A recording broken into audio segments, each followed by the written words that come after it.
Okay guys, I'm going to show you how to do the first 3 rows of the cluster scarf, also known as the crochet granny triangle scarf. The first thing you want to do is have a very long tail, and then you're going to start your slip knot to attach your hook. Okay, once you got your knot good, you are going to chain 3, 1, 2, 3. Okay, now we're going to make a double crochet into the first stitch from the knot, which is this one here. So you're going to do a yarn over, insert, pull up a loop, okay, yarn over, pull through 2, yarn over, pull through 2. And that is the first double crochet. But remember, as per instructions, we need to make 2 into this knot. So that's the first one. And here is the second one. Okay, so now we have our first cluster completed. Okay, this little hole down here is completely normal. We have our long tail, and we have one cluster that has 1, 2, and 3 posts. Okay, so this chain counts as a stitch. It's also counting as a post, and we're going to count that as part of our cluster. So that's how you do the first cluster of the scarf. Now that we're at the end of the row, we're going to chain 3 and turn, or turn and chain 3. You can do those in whichever order that you want. So I like to chain 3 first, and then I'm going to flip it this way. Okay, so that this string is pulling forward here. All right, and we're going to put it back here into left field so that's in the right position for us to work. So the second row, we started out by making 2 double crochets right there into the same stitch as the chain 3. So we're going to do that. 2 double crochets here.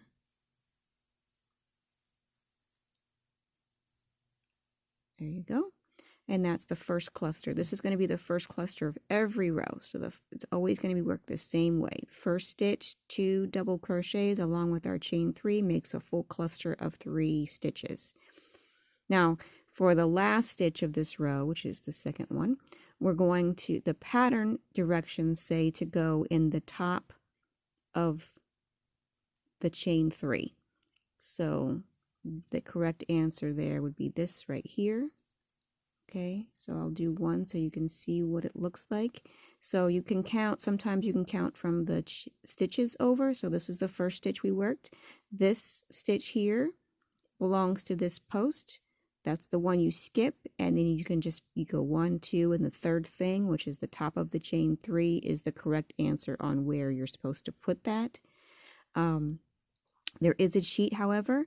If you have a hard time finding that or don't like going into the chain, you can cheat, especially if you know for a fact you're going to put fringe on this, and you can just go around the chain, or it also can be considered as between the, not the first and the second, but between the second and the third post of the last cluster of the previous row.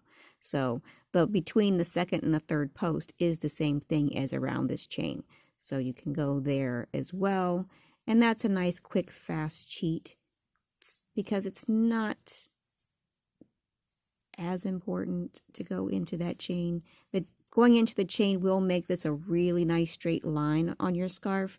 But like I said, if you're going to put fringe on here, this is a nice quick cheat because you're going to be going around these posts with your fringe anyway. So that's a cheat there.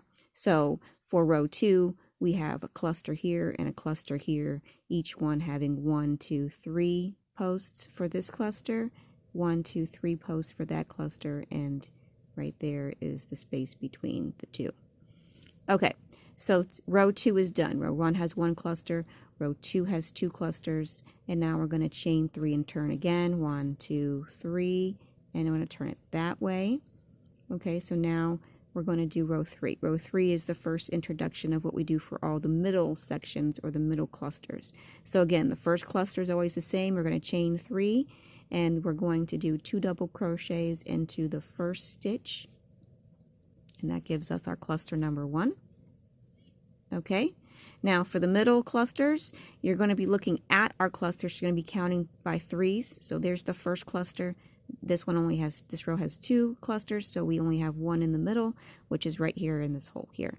So you're going to actually be dipping down below all of this stuff and going into the big hole to make our middle cluster. 1, 2, and 3. Oops, pulled out of there. Let's get that fixed. There we go. So now we have our middle cluster completed.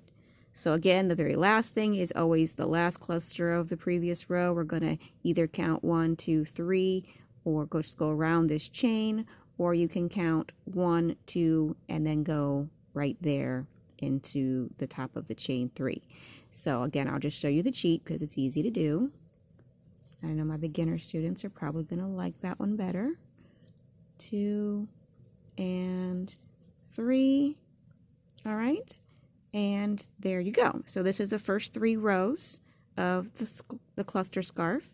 So now every row that you're going to continue after this, you're going to continue to do the first cluster, which goes into the first chain. You're going to do the last one that goes in the last. And for this row, we're going to end up having 2 middle clusters because there's 1 more cluster to go between. So notice first row has 1 cluster, second row has 2, the third row has 3. So you should be able to count that way to make sure that you didn't do something wrong or miss the last cluster. And also just make sure that it has a triangle shape. If it doesn't have a triangle shape, something is wrong. And if you're worried about orienting yourself, because at least the first 3 or 4 rows is pretty much an isosceles triangle, make sure that your tail is to the floor so that you don't turn it on its side and try to work on its side. I know some of you beginners have a hard time seeing what you're looking at, so it's easy to go, okay, I don't understand what I'm doing here. It doesn't look like the previous rows, but that's because you've oriented it the wrong way. So you want to turn it this way and push this back here, have your hook going in there, and then starting the next row. All right, guys? See you soon.